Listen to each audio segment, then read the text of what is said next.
Here's the question every leader asks after a failure. Can I be trusted again? Peter doesn't just wonder it, he has to live it. And in John 21, Jesus asked Peter the same three questions. And it's not to shame him, it's to rebuild him. This is one of the clearest pictures in the Bible of what it looks like to restore a leader, to rebuild trust, and to step back into responsibility with humility.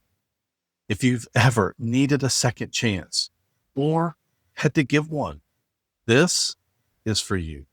Hey, friends, thanks for joining me today on Leading with Bill. I'm Bill Martin, your personal leadership coach, and this is where biblical wisdom can transform your leadership and life. Now, we've been walking through Peter's story for the last 2 weeks. Overconfidence, the denial, the shame, breakfast on the shore. And today, we land at the moment where everything changes. Let's dive in. We're still on the shore of the Sea of Galilee. Breakfast is done. The fire is still burning. It's the same kind Peter stood beside in the courtyard when he denied Jesus 3 times. That's not a coincidence. Jesus turns to Peter, not in front of the group, not with an audience. This is private, direct, it's purposeful conversation. It's one that Peter has probably been dreading and actually hoping for since the moment the rooster crowed. And what Jesus says next is one of the most intentional acts of restoration in all of Scripture. Let's look at John chapter 21, verse 15. Jesus looks at Peter and asks, "Simon, son of John, do you love me more than these?" Notice he calls him Simon. It's his old name, not Peter, the rock, Simon, the fisherman. Jesus is meeting him right where he is. Peter answers, "Yes, Lord, you know that I love you." And Jesus says, "Feed my lambs." Then verse 16, he asks again, same question. "Simon, son of John, do you love me?" "Yes, Lord, you know that I love you. Take care of my sheep." And then a third time, verse 17, "Simon, son of John, do you love me?" And here's what the text tells us. Peter was hurt 3 times, same number of times he denied Jesus. 3 questions, 3 confessions, 3 recommissions. Peter answers, "Lord, you know all things. You know that I love you." Jesus says, "Feed my sheep." And then comes the call that closes the loop. Verse 19, Jesus simply says, "Follow me." The same words he used the first time they met on this very shore. This is not a coincidence. This is restoration by design. Jesus didn't forgive Peter and move on. He deliberately, methodically walked him back through the wound, not to reopen it, but to heal it at the root. 3 denials, 3 affirmations, 3 assignments, and 1 final call to follow. And if you want to see how completely this restoration took hold, just look ahead to Acts 2.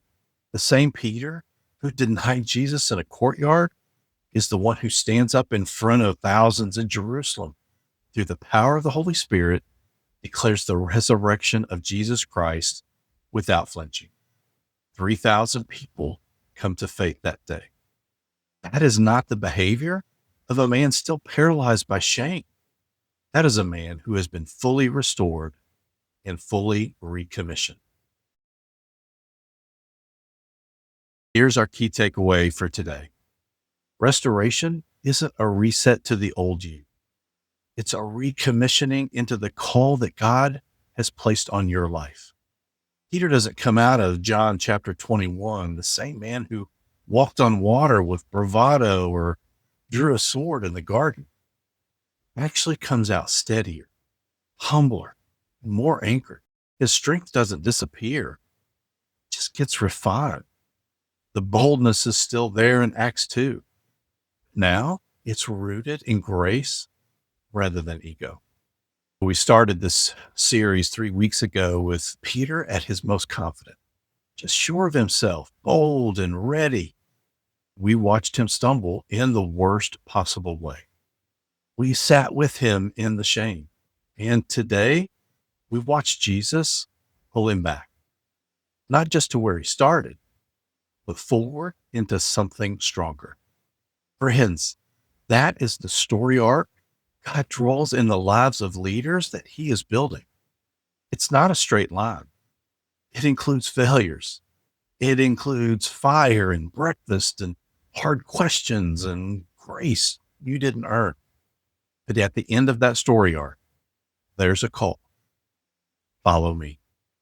If that's where you are today, if you're carrying something you failed at, something you're not sure that you can come back from, I want you to hear this. God doesn't discard leaders when they fall. He restores them. He recommissions them. He sends them back out, better equipped than before. That's the story of Peter, and it can be yours too. So what do we do with this? Jesus gave Peter a clear, specific assignment. Feed my sheep. Take care of my people. Lead the ones I've placed in your charge. And when you come through a failure, a real one, the kind that cost you something, you don't go back to who you were before. You can't. And that's not a bad thing. The goal isn't to recover your old confidence. The goal is to lead from a deeper place, a more honest place where you know your own limits and you know who holds you. Mature leaders lead from humility, not because they've lost their drive, but because they've learned that their strength actually comes from a surrendered life to Jesus. Now, if this series has meant something to you, I'd love to hear about it. Drop a comment below and tell me where you are in your leadership journey. And if it encouraged you, hit like and subscribe and share it with a leader in your life who needs to hear it. Friends, thanks for joining today on Leading with Bill. Remember, trust in the Lord with all your heart. We'll see you next time.